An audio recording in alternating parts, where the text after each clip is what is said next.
Welcome to Cafe Tales.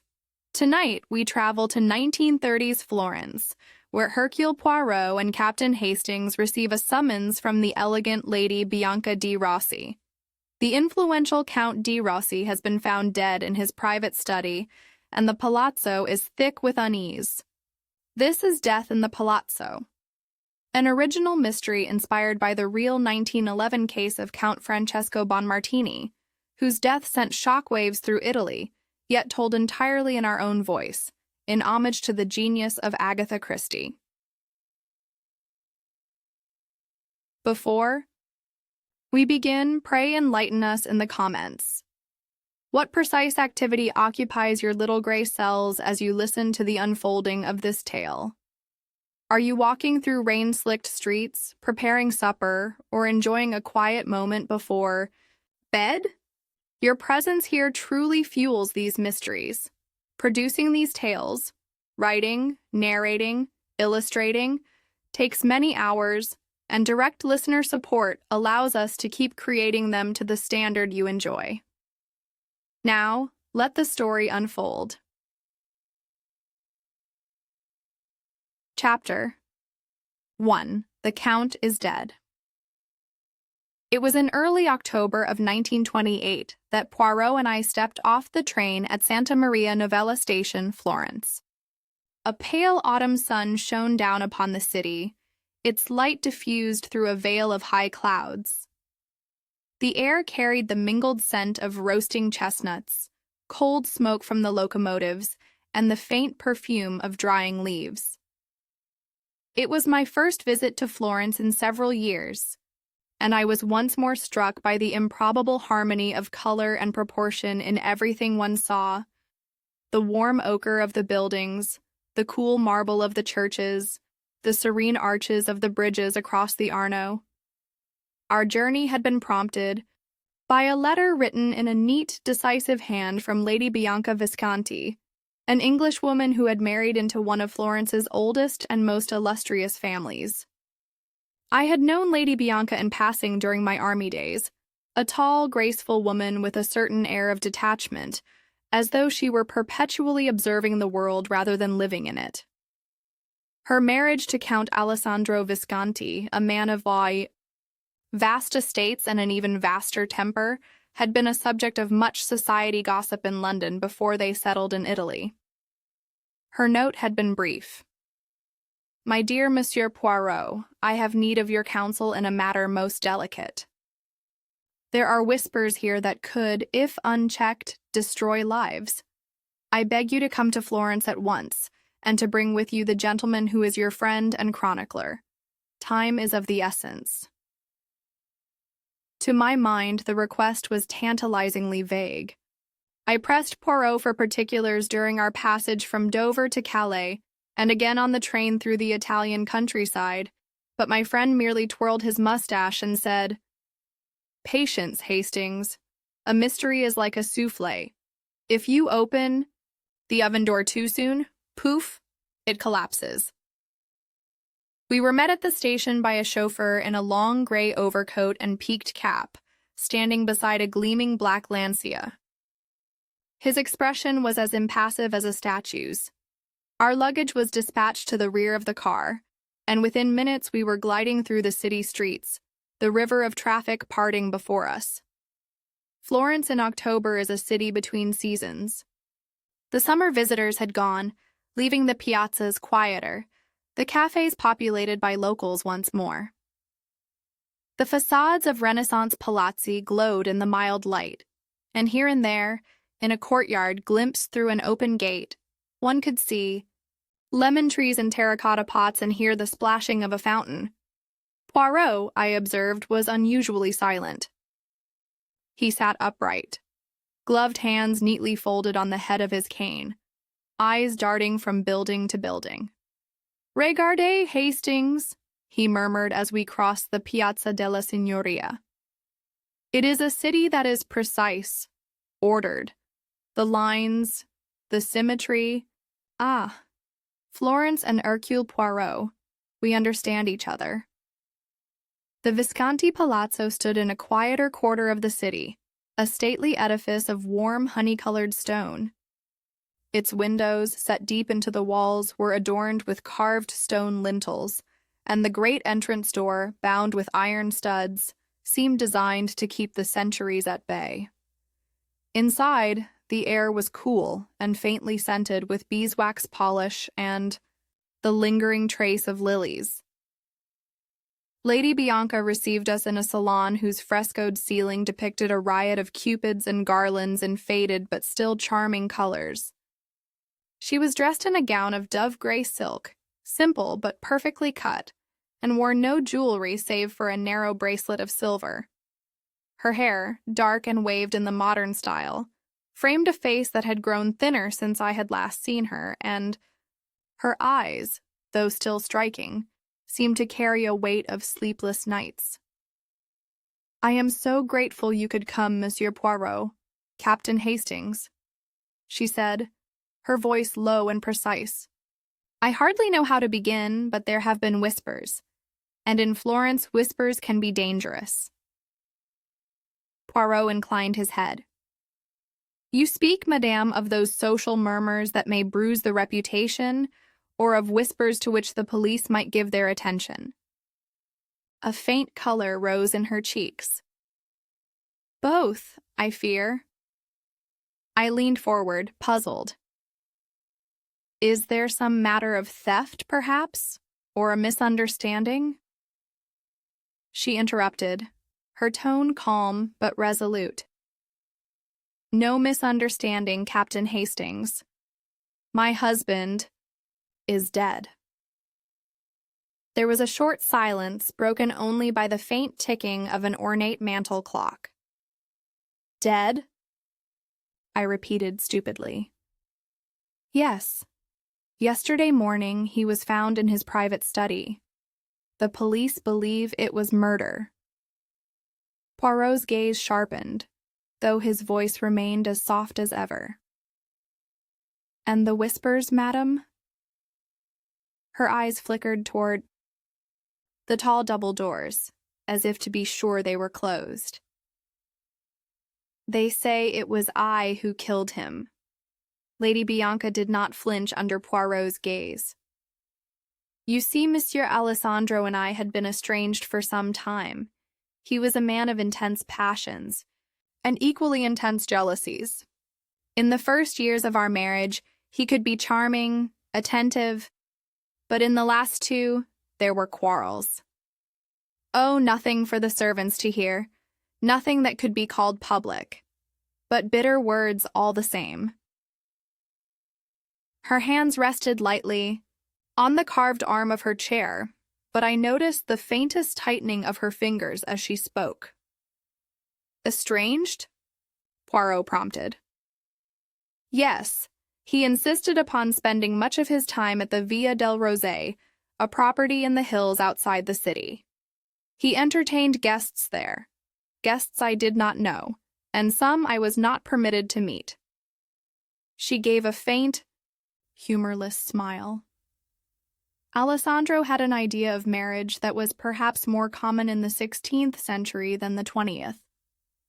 A wife should be an ornament in public, silent in matters of the heart, and infinitely patient in private. "And yesterday morning?" Poirot asked gently. She drew a breath. "He returned to the Palazzo 2 nights ago, unexpectedly. I had been at the opera with friends, and when I came home, I found him in his study. We exchanged only the briefest words. The next morning, I went riding early with my cousin, Signorina Teresa Bardi. When I returned, the police were here. They told me Alessandro had been found by the valet at 9 o'clock, seated at his desk, but quite dead. I could not help myself. Good Lord. How? At first they thought it a seizure, until they saw the blood." "Blood?" I asked. Startled, she inclined her head. "A wound to the side of his head. The coroner believes he was struck once with considerable force. An antique bronze inkwell lay on the floor beside him, its edge darkened. The police say it must be the weapon. Poirot raised a finger delicately. And the study? Was it in disorder? No, that is the curious thing. Nothing appeared stolen. His watch and cufflinks were still on the desk, his wallet in his breast pocket. It was as though... She faltered. As though whoever did... It wanted only him dead and nothing more. Poirot's eyes half closed. And who else was in the house that morning, madame? Myself, Teresa, the valet, and our housekeeper, Signora Bellini. Alessandro's secretary, Carlo Mazzetti, arrived just before the police. She paused, then added, The whispers began almost at once. I imagine you can guess why. Because of the arrangement? I suggested, and the fact that Alessandro had made certain accusations about me, wild, absurd things, that I was unfaithful. She straightened her back, the muscles in her neck taut. I do not pretend our marriage was a happy one, Captain Hastings, but I did not kill him. Poirot's voice was courteous, but there was an edge to it. And the accusations, were they entirely without foundation? Entirely, she said without hesitation. The Count could be imaginative. If I so much as spoke twice to the same gentleman at a piazza, he would insist I had taken a lover. She hesitated, then allowed herself a brief, rueful laugh. Florentine. Society surely delights in scandal. A lady walking unchaperoned with a man is enough to set tongues wagging for a fortnight. Poirot inclined his head gravely. And yet, madame, the tongues wag louder when the man is found dead. For the first time, I saw a shadow of real fear in her eyes. That is why I sent for you.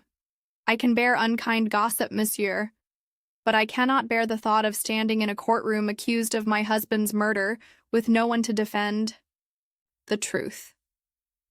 She stood as if to end the interview, but her composure wavered for the briefest moment. Monsieur Poirot, I did not love my husband, but I did not wish for his death. I beg of you, help me prove it. Poirot rose and made a slight bow.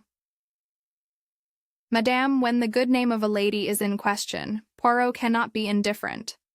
I will take this matter in hand. Her shoulders relaxed minutely. You will speak to the police? In due course, said Poirot. First, I must speak to the valet who found the body, and to those who last saw the Count alive. You will assist me by ensuring that the household remains, how do you say, intact. No one leaves, no one arrives. Lady Bianca gave a small nod, her dark eyes fixed on him. As we took our leave, I could not help but remark, You believe her innocent, then?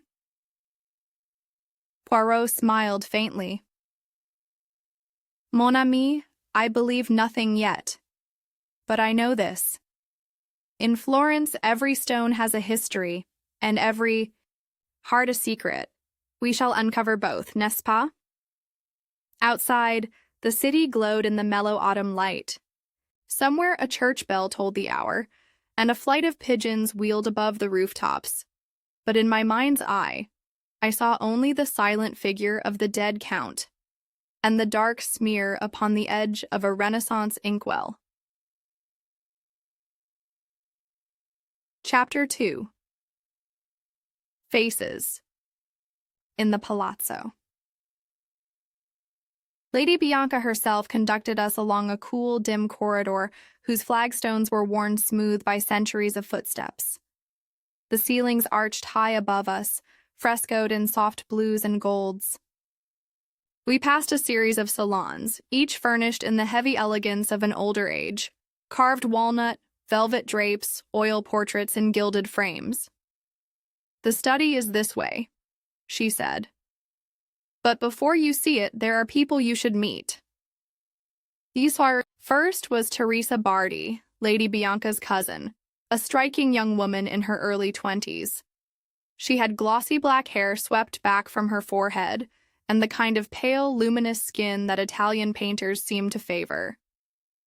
She rose from a low armchair with a certain languid grace, and I noticed her eyes, large, dark, and watchful, gave the impression of weighing one's worth before offering a smile. "You have come to help, Bianca," she said in lightly accented English. "That is good. She will need friends." Poirot inclined his head. "And you, mademoiselle, you were with Lady Bianca yesterday morning?" "Yes, we rode out to the casino. We returned just before 10. Poirot's voice was courteous. "And on this ride, did the conversation touch upon the Count?" Teresa tilted her head slightly. "We spoke of many things, horses, the weather, the color of the leaves by the river, but not of Alessandro. Not directly. Why should we? It was a fine morning." "But you knew he was in the house?" Poirot persisted. "Of course," he returned. "The night before, I saw him in the hall. He greeted me politely. There was the faintest hesitation before the last word. I went to my room first to change. Then I heard voices in the hall and commotion. Julia was speaking quickly to Signora Bellini. I went down to see what was wrong. That was when I learned Alessandro was dead." Her tone was even, but I could not shake the feeling that she was choosing her words with care, like a fencer measuring each thrust. "You were fond of the Count, perhaps?" A pause. "He could be difficult," she said. "But he was never dull. He noticed things about people that others missed. It is a rare quality." She glanced at Poirot with a faint smile, as though daring him to interpret her meaning. Still, I preferred to keep my distance. "And yet?" Poirot's voice softened. "You live here in his house?" "My cousin invited me," she said simply. "Bianca is like a sister to me. And in Florence, family protects family." It was a curious choice of words. As we moved on, I glanced back. Teresa was watching us go, a faint, unreadable smile on her lips. Next, we were presented to Signora Bellini, the housekeeper, a stout woman in her 50s with a brisk, capable air, the sort who could manage a household of 50 without raising her voice. She wore a dark wool dress and a spotless white apron, her graying hair drawn into a severe knot. She curtsied to Poirot, gave me a polite nod, and clasped her hands before her. "It was Giulio who came to me," she began. "I was in the kitchen, warming the milk for the coffee. He looked pale, not frightened exactly, but as if he had been running. He said the Count was not waking. I told him perhaps the padrone had fallen asleep over his papers, as he sometimes did after a journey. But Giulio said, 'No, signora, it is not like that.' So I went upstairs at once." She glanced between us as if to be sure we were following. The Count was sitting in his chair at the desk. His head was bent over his right shoulder. At first I thought he was only resting. I spoke to him softly, because the family were still abed. When he did not answer, I stepped closer. That is when I saw the mark. Here. She touched her temple with 2 fingers. A dark patch, and the skin broken. Poirot inclined his head. "You did not touch the body." "I did not. It is not my place. I told Giulio to fetch the doctor, and I went to find the Contessa. I told her only that the Count was unwell. It is not good to give a shock all at once." And the room itself, Signora? Everything was in order? Everything, she said firmly. The Count liked it that way. The papers on the desk were stacked neatly, the pens in their holder, the lamp lit. I remember the light because the curtains were still drawn, though the sun was up. She hesitated. There was a drawer, not quite shut, the middle one. I saw it when I walked around to open the curtains. I thought perhaps the Count had been working in it. He kept all sorts of little things there, sealing wax, stamps, his spectacles. Poirot's eyes narrowed a fraction. Nothing else struck you as unusual? She shook her head. Not then, only later. When the police came, I thought it odd that his watch was in the drawer. The Count always wore it in the mornings, even if he was not going out. Poirot made no comment, but I could see his mustache twitch slightly. You have been long in the household, Signora? 17. Years, monsieur. I keep the linen, the silver, the keys. I know when something is as it should be, and when it is not. But what happened in that room? She lifted her shoulders. That is for the police to decide. I keep to my work. That is how I have kept my position all these years. Giulio, the valet, was a narrow-shouldered fellow in his early 30s with slicked-back hair and a small mustache that might have been drawn with a ruler. His dark eyes flicked from Poirot to me and back again, as though measuring how much to say. It was I who took in the breakfast, he began, speaking in deliberate English. 8:30, as always. Coffee, rolls, a little fruit. The Count was at the desk, writing. He told me to leave it on the side table. He seemed thoughtful. Poirot's tone was light. And when you returned? I brought the post just after 9 and I knocked. No answer. I thought perhaps he was reading, so I stepped in. He was still in the chair, head bent, as if asleep. But when I called to him, nothing. I came closer. Then I saw. Giulio touched his temple. The mark. And the inkwell on the floor. I knew at once. You went to fetch the doctor? Poirot asked. I went first to the Contessa, Giulio said promptly. She is mistress of the house. She must be told before anyone else. That struck me as curious. Teresa had claimed Giulio gave the news directly to Lady Bianca, yet Signora Bellini had insisted she was the one to do so. You did not go to Signora Bellini? Poirot asked as though the matter were unimportant. Giulio hesitated. I passed her. Yes, perhaps I said something. But I thought it best the Contessa should know at once. She is the lady of the house. Poirot changed the subject. And how was the Count's mood these past days? Giulio's eyes flickered again. He had returned from the villa suddenly. There had been quarrels. The Count was a man who noticed everything, and sometimes imagined more. The Contessa and Signor Mazzetti, the secretary, they spoke often in the library, in the garden, too often perhaps, and Signorina Bardi. He hesitated, glancing toward the corridor. She was always close to the Count.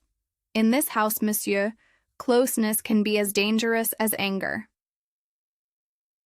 And did the quarrels concern such closeness? Poirot prompted gently. Giulio gave the faintest shrug. I am only the valet. I hear voices, I see faces. I do not ask what they mean. But 2 nights ago, the Count went first to Signorina Bardi's rooms, then to the Contessa's. After that, there was no laughter in the dining room. Poirot's gaze rested on him a moment longer, but his voice remained courteous. Merci. Monsieur, that will be all for now. As Giulio withdrew, I could not help feeling that his careful half-answers had been designed to do exactly the opposite of reassuring us. We found the Count's secretary in a narrow, book-lined room at the CFA, far end of the corridor. Afternoon light slanted through high windows, striping the desk with gold. Papers lay in tidy stacks beside a brass letter scale.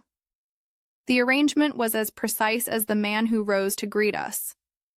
Carlo Mazzetti was tall and spare, his charcoal suit perfectly pressed, his dark hair drawn back from a high forehead.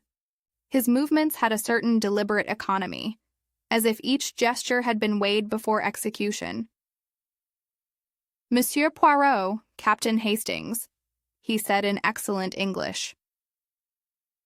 Lady Bianca tells me you are making inquiries. Poirot inclined his head. A few, yes. You worked closely with the Count for nearly 7 years. I managed his correspondence, accounts, and accompanied him when business required. One might say I knew him well, though I doubt anyone truly did. You were not here when he died. I was returning from the post office. There was commotion in the hall. Giulio told me the news. And when did you last see him alive? 2 nights before, at the villa. We discussed legal documents. He seemed distracted, irritable. I gathered he meant to return to Florence the next day. Lady Bianca says his return was unexpected. With the Count, changes were expected. He valued his independence. Were there quarrels between him and the Contessa? Mazzetti's reply was measured. I am her cousin by marriage, monsieur. It is not my place to comment on private matters. Yet you spoke with her often, Poirot said mildly. We shared responsibilities. The Count's affairs were complex. Decisions had to be made in his absence, and the Count did not approve. A faint pause. In those final months, he approved of very little. His temper had grown unpredictable. I feared it might cause a breach. Poirot regarded him steadily. On the morning of his death, the Count's watch was found in his desk drawer. Was that usual? Mazzetti's composure wavered. No, he wore it every day, unless... He stopped, then added, unless he expected a private meeting and wished not to be reminded of the hour. Poirot made no comment. Merci, monsieur. Out in the corridor, I asked, well, Poirot, what do you think of him? Poirot's smile was unreadable. A man who measures every syllable, mon ami. And in the spaces between them, much may be learned. Chapter 3. The Study of the Dead. Lady Bianca led us to the Count's private study, a corner room with tall, shuttered windows. The air was faintly stale, as though it had been closed since the morning of the murder. Heavy curtains of dark green damask framed the windows, and a great mahogany desk stood square to the room, its surface fastidiously arranged. The inkwell, an ornate bronze piece shaped like a crouching lion, lay on the carpet near the desk's corner. Its edge was darkened, the stain catching the light in a way that made me turn aside. Poirot bent over it, careful not to touch. The police think this the weapon. Yes. Lady Bianca inclined her head. The coroner believed so. The blow was struck from behind, with considerable force. Poirot's gaze moved slowly over the desk, a stack of neatly folded correspondence, an opened blotter, a heavy fountain pen. He crouched before the middle drawer, which stood half an inch ajar. Madame, was it found like this? I believe so. Signora Bellini noticed it when she came to the room. Poirot took out his handkerchief and eased it open. Inside lay a velvet-lined tray containing a gold pocket watch, its chain coiled neatly beside it. Several personal items occupied the compartments: sealing wax, an ivory-handled magnifying glass, a small leather case of visiting cards. Beneath the tray, however, was something else: a bundle of envelopes bound with thin green ribbon. Poirot lifted them with infinite care, turning them so that only we could see. The envelopes were addressed not to the Count, but to A.V., in a flowing feminine hand. None bore a return address. All were postmarked from different towns in Tuscany. Lady Bianca's brows drew together. I have never seen those before. Poirot untied the ribbon and glanced at the first page, his expression unreadable. They are of a personal nature, he said at last, retying the bundle. The signature is always the same, an initial only. What initial? I asked. An L, he replied softly, slipping the letters back beneath the tray. We will speak of them again, Hastings, but not here. He opened the other drawers in turn. The right-hand one held writing paper, envelopes, and a sheaf of bank statements. The left was filled with household bills, neatly labeled keys, and a heavy leather-bound ledger. Poirot noted each with the delicacy of a jeweler appraising gemstones. He then crossed to the curtains, running a gloved finger along the edge. The dust is disturbed here, as though someone drew them sharply shut. They were drawn when the body was found, Lady Bianca said. Poirot glanced at the desk lamp. And yet the lamp was lit. A man who wishes for light opens his curtains. A man who perhaps does not wish to be seen. His eyes swept the carpet, lingering on faint depressions in the pile. A chair once stood here, opposite the Count. It has since been moved back to the wall. Lady Bianca looked startled. The police did not mention it. They may have noticed, but not remarked. I, however, remark everything. Poirot straightened. Madame, I will trouble you no further in this room for now. But I will speak again to each person in the household, and I will begin with Giulio. His steps from the hall to this door, they are of interest to me. And why is that? I asked as we left. Because, mon ami, said Poirot, when a man's account changes, it is not always his memory that is at fault. Sometimes it is his purpose.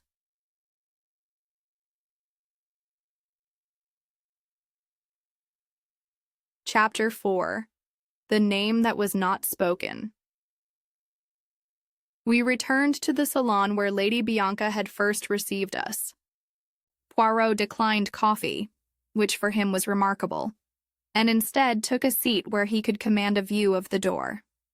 Hastings, he murmured, you will observe today, not with your eyes, but with your reactions. I will throw a stone into the pond and watch for the ripples. One by one, members of the household were summoned under the pretext of clarifying small details. Teresa Bardi came first, her dark eyes bright and questioning. Mademoiselle, Poirot began conversationally. In sorting the Count's papers, I came across a curious matter. It seems there were letters, charmingly written, full of sentiment, signed only with the letter L. I wonder, do you know of them? If Teresa was startled, she hid it well. Her smile remained fixed, though the hand resting on the arm of her chair tightened imperceptibly. No, she said lightly. The Count had many acquaintances. I could not know them all. Indeed, Poirot murmured. Yet these letters were kept close to hand, in his desk, beneath the tray, a place of value, mademoiselle. Teresa tilted her head. Perhaps they were from a tradesman, linen, lace, leather. There are many L's in commerce. Poirot inclined his head, and she departed without another word. Un bon début, he said softly to me. One ripple. Signora Bellini entered next, her expression one of brisk cooperation. When Poirot mentioned the letters, she gave a short laugh. A valet might know his master's secrets, monsieur, but a housekeeper is not a spy.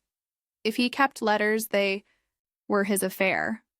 I touch only the linen. Her reaction was genuine enough, yet Poirot still made a note. Then came Giulio. At the first mention of letters signed L, his gaze flicked to the mantel clock, then back to Poirot.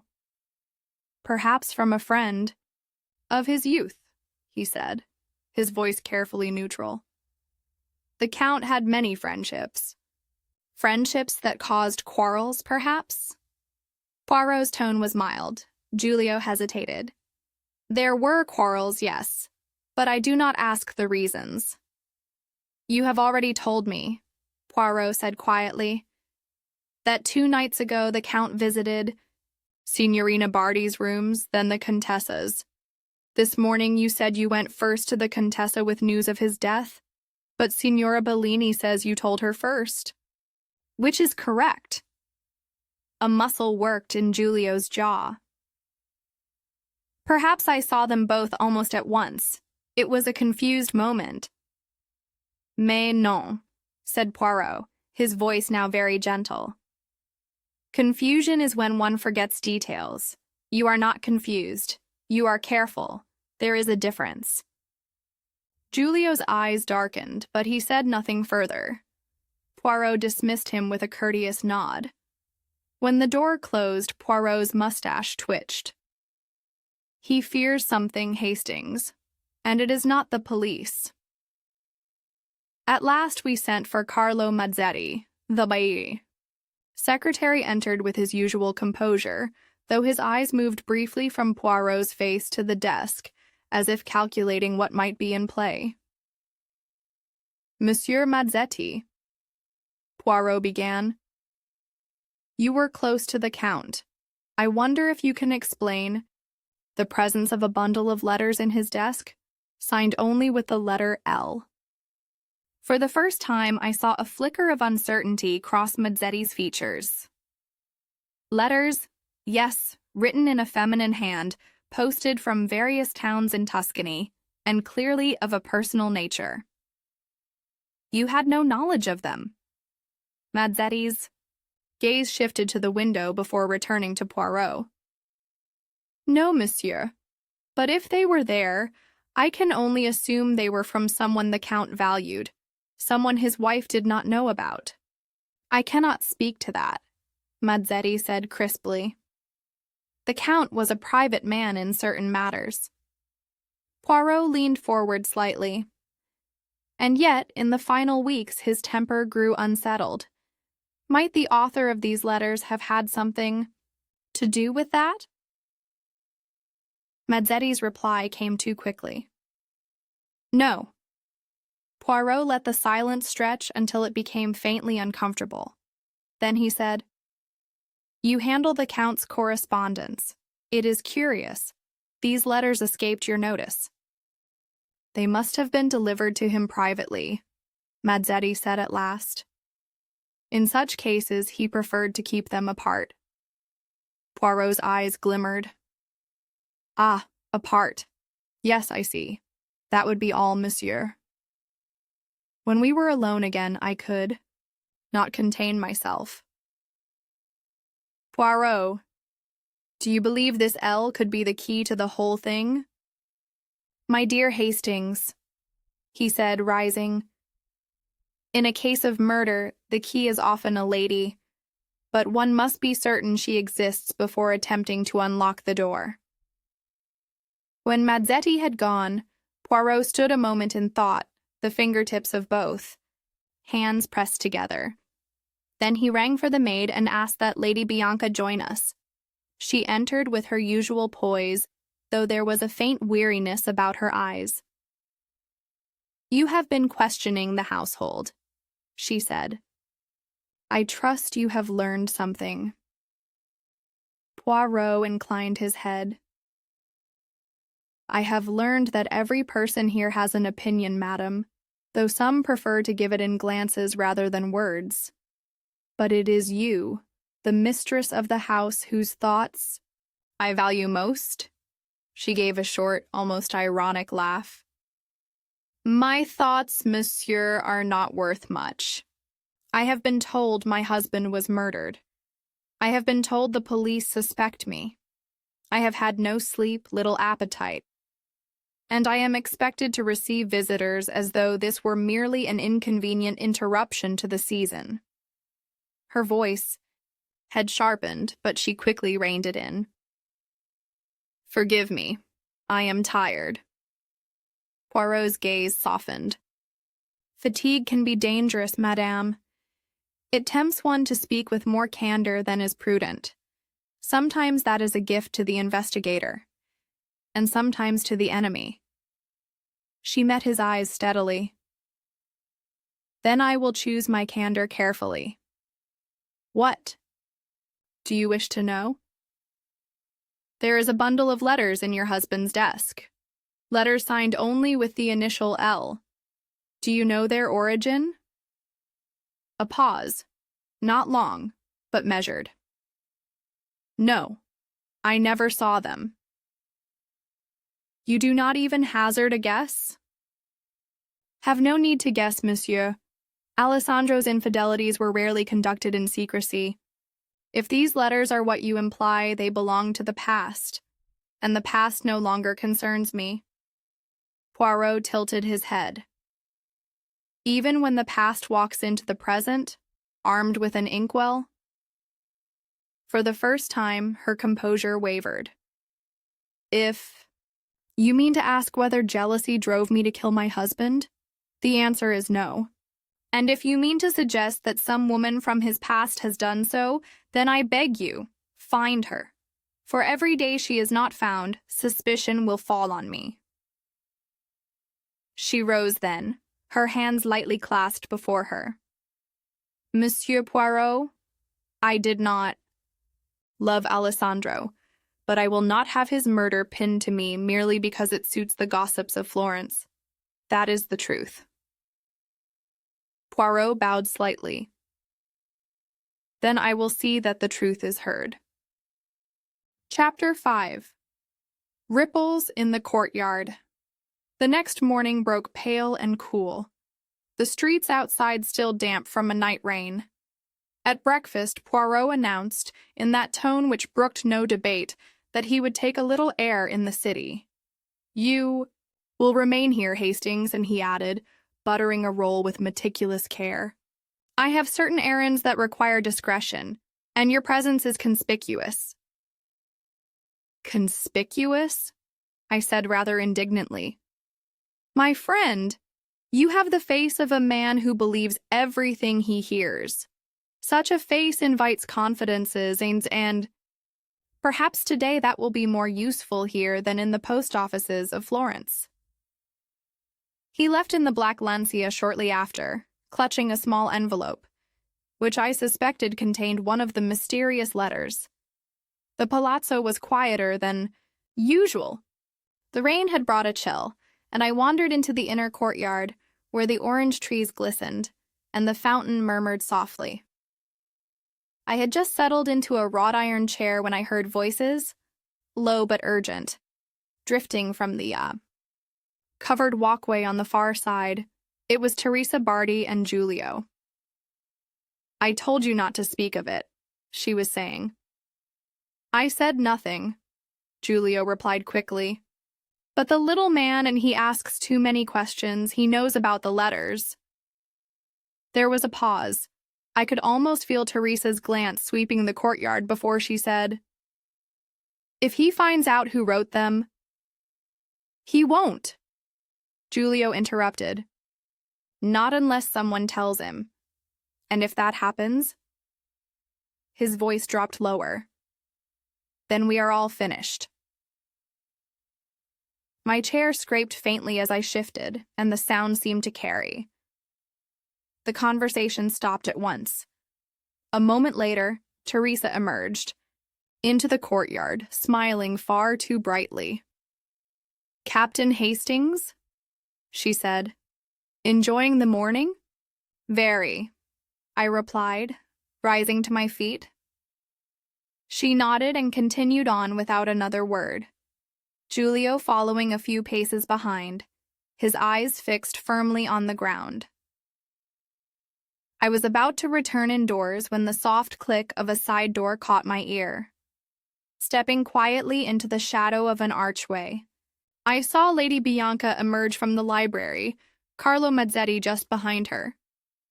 They paused in the covered passageway, speaking in voices too low for the servants to overhear, but just loud enough for me, concealed where I was, to catch the cadence of their exchange.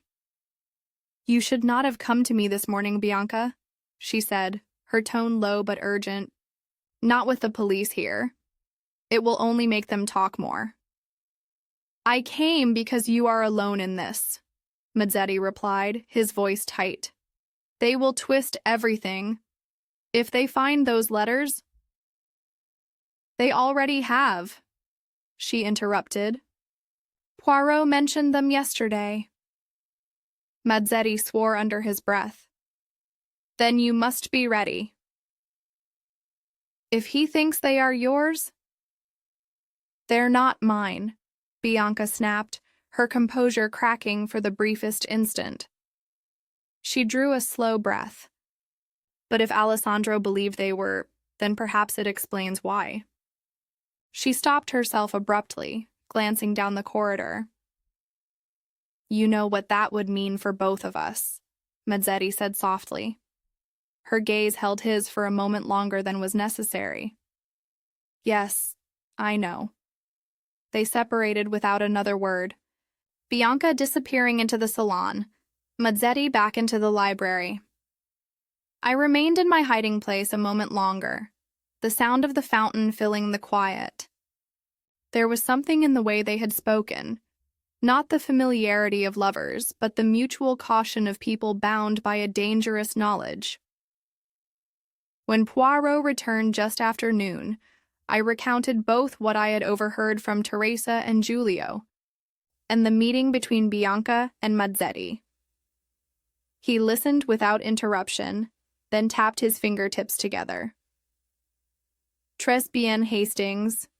You remain here, and the truths come to you like bees to the flower. Now I too have information, but mine was fetched from 3 different postmasters and a very obliging clerk in the Central Telegraph Office." "And?" I prompted. Poirot's mustache quivered. "The letters were posted from Siena, Lucca, and a small village near Livorno. 3 different places, yet all within reach of one person who is most certainly in Florence today. The pattern is becoming clear." Before I could ask further, he rang for the maid. "Be so good as to gather the household in the salon at once," he instructed.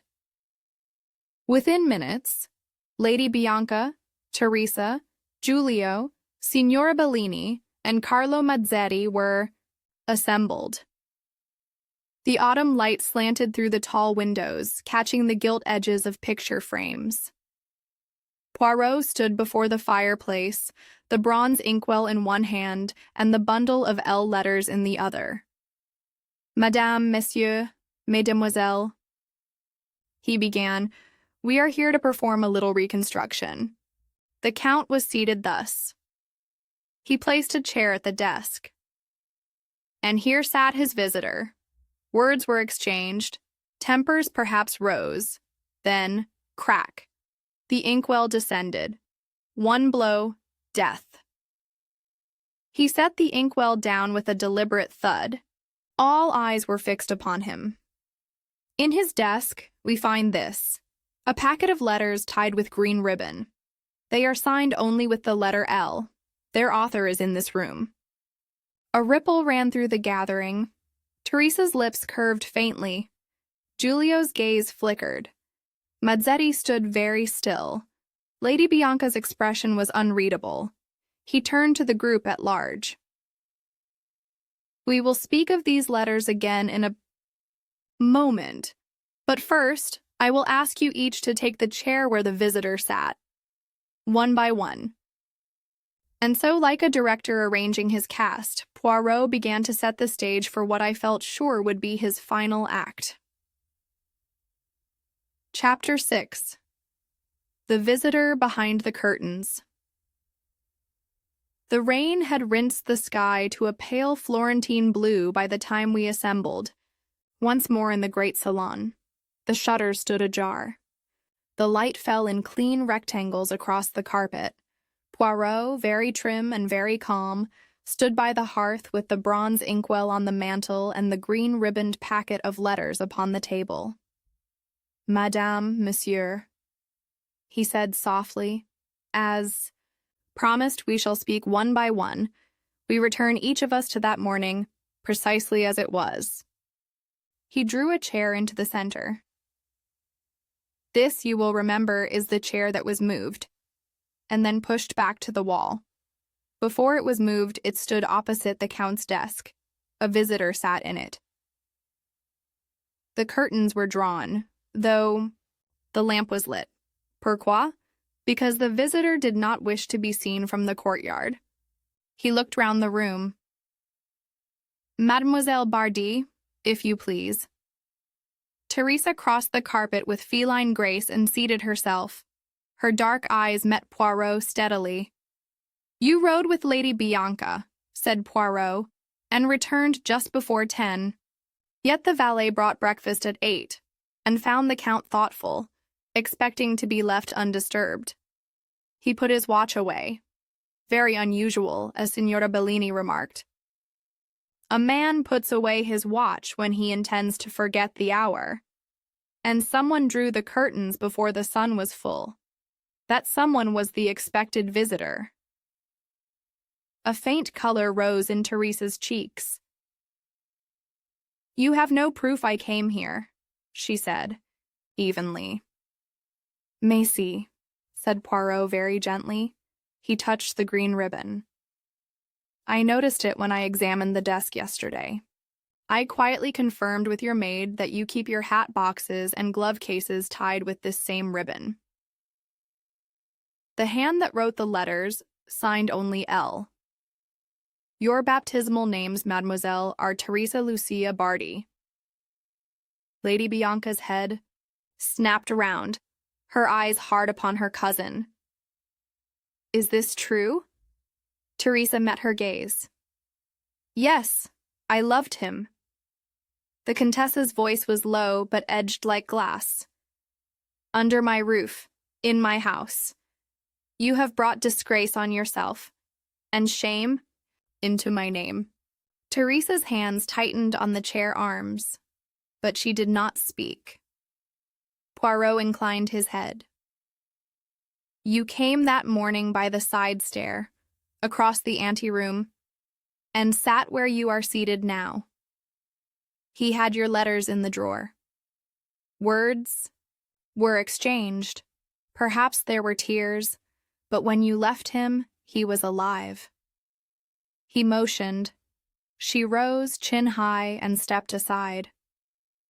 "Signora Bellini." The housekeeper sat like a figure of judgment. "Signora," said Poirot, "you noticed what others missed. The watch in the drawer, the curtains drawn. You keep the keys and the habits of the house in your head. It is you who told the police the hour. You who saw the middle drawer not quite shut. Yet you did not touch the body. You disturbed nothing. For that disciplined mind, felicitations." Only one thing you overlooked, the chair's faint mark upon the carpet. Because I looked at the dead, not the furniture, she said crisply. I run a house, not an inquiry. Just so, said Poirot with a little bow. You may go. Giulio. The valet advanced, silent and sleek. He sat with his knees close together, eyes lowered. You told me, said Poirot, that you took in breakfast at 8. You were told to leave it on the side table and go, which was unusual, since the Count habitually took coffee at the desk. You returned with the post a little after 9 and found him unresponsive. Twice you have altered one small detail, whether you fetched first the housekeeper or the Contessa. Such inconsistency is not a mistake. It is a purpose. You wish to control who learned first that there had been a visitor. Giulio's lips parted. I wished to spare the lady's scandal. He muttered. You wished, said Poirot, to spare one lady especially. You knew of the letters. Once, at least, you posted them for her on your morning out. The postmarks are from Siena, Lucca, a village near Livorno, convenient to a gentleman's day errand from Florence. You are loyal, yes, but your loyalty is to the person who gave you the envelopes. Giulio's eyes dropped. She is kind to me, he said quietly. I did not want her name in it. You may step back. Signor Mazzetti. The secretary came with composed face and a very straight back. He did not sit until Poirot indicated the visitor's chair. Then he obeyed, folding his long hands together. You manage the Count's papers, said Poirot pleasantly.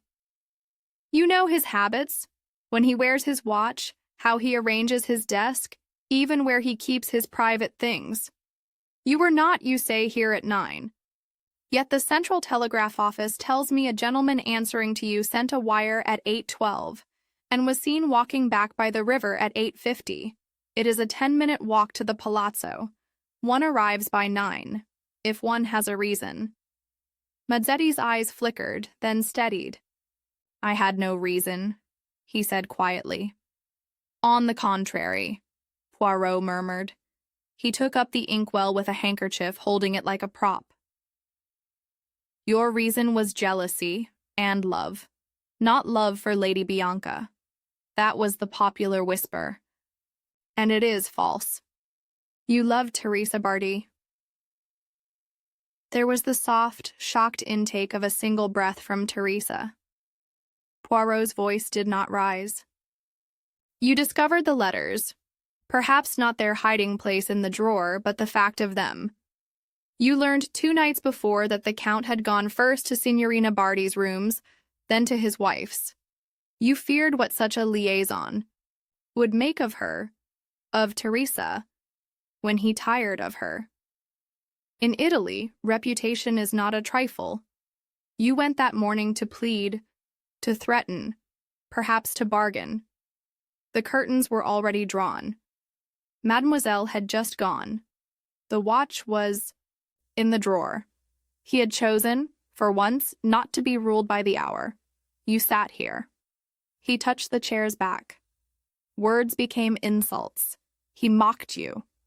He reached for the drawer, where her letters lay, his trophy, and then Poirot's hand descended an inch in air. There was the single blow. No, said Teresa suddenly, low and fierce. No. Mazzetti did not look at her, his gaze fixed on the bronze lion. When he spoke, his voice was steady, but it seemed to come from far away. He would have ruined her, he said. You do not know him as we did. He would have paraded her till the town had done with her. Then he would have snuffed her like a candle. I told him to end it, to give back the letters. and let her. Go. He laughed. His mouth tightened. The word did not come. I had the inkwell in my hand. I meant only to make him listen. One blow, said Poirot very softly. From behind, and to the side, as the coroner found. The inkwell fell. You set the chair back to the wall, drew the curtains tighter, closed the drawer, but not quite. Then you went. When Giulio returned with the post, the Count was already dead. No one spoke. The fountain in the courtyard could be heard, faint and regular as a pulse. Teresa took a step forward. Carlo, she whispered, why did you not come to me? He turned his head at last, and for a moment I saw in his face something naked and simple, boyish almost. Because you loved him, he said. And I... He stopped, and the simplicity fell away like a mask. Because I am a clerk, and he was a count. She straightened. I loved him, she said with the clear fatalism of her country. Or I thought I did. He made me feel alive. And then afraid. I tried to end it, but I failed. He had a hold over me. I was weak. That is all. Poirot inclined his head. It is enough. The inspector, who had been waiting discreetly in the vestibule, entered with 2 men. For a moment, Mazzetti did not move. Then he stood, smoothed his cuffs as though for an appointment, and bowed slightly to Lady Bianca. I am sorry, he said. Lady Bianca's face was very pale, but her voice did not tremble. I believe, she said quietly, that you thought to do a kindness. It was not yours to do. They took him away without struggle. When the door had closed, the room seemed larger, and very still. I found my voice. Poirot, I said. I was sure it would be Teresa. He shook his head. No, no, Hastings. The curtains told me a woman had been, the wish not to be seen. The watch told me there was to be an encounter of the heart. The chair told me too, sat. But the single blow, cold, precise, and the neatness after. He raised his eyebrows. That was the hand of a man who lives by order. A secretary, not a lover in hysteria. And the letters? I asked. The letters were the tinder, he said, picking up the green ribbon and letting it slip through his fingers. In Italy, amore is a flame, very bright, very brief, but jealousy, that is a cold fire that smolders, and one day a man breathes upon it. He looked towards the tall windows where the light had softened to a late afternoon gold. In Florence, said Hercule, the lines are perfect, the proportions exact. In the human heart, never. It is why men like me find employment. He offered Lady Bianca his arm and led her from the room. Epilogue. Winter in Florence. We came to Florence again in the first days of February. The hills were dusted with snow. The Arno ran swift and gray, and the whole city seemed wrapped in a kind of crystalline stillness. Poirot declared we would stop only for the briefest of hours, but I noticed his eyes following every turning of the streets, as if the stones themselves might yield a final word on the affair. In 3 months, Florence had swallowed the scandal as neatly as the Arno swallows a leaf. Mazzetti's trial in December had ended in a verdict of manslaughter, 7 years in prison, softened, no doubt, by influence and sympathy, for a man driven by passion. The newspapers had made what they could of it, then turned their gaze to the carnival season. Teresa Bardi had retreated to her family's villa near Siena. There was talk of an engagement to a young count, impoverished but adoring, who seemed determined to overlook everything except her beauty. Lady Bianca, for her part, remained mistress of the Visconti Palazzo, though the household was smaller, the invitations fewer, and her manner, if possible, more composed than ever. Of Giulio the valet, I can say only that he remained silent and devoted, as if nothing had changed. Florence has a talent for erasing what it chooses to forget. The streets are the same. The cafe is the same.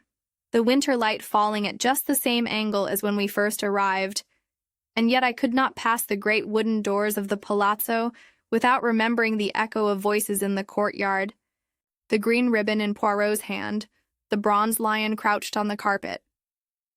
It is one thing to admire the order of the city's marble facades, quite another to be reminded that behind them hearts beat as chaotically as anywhere.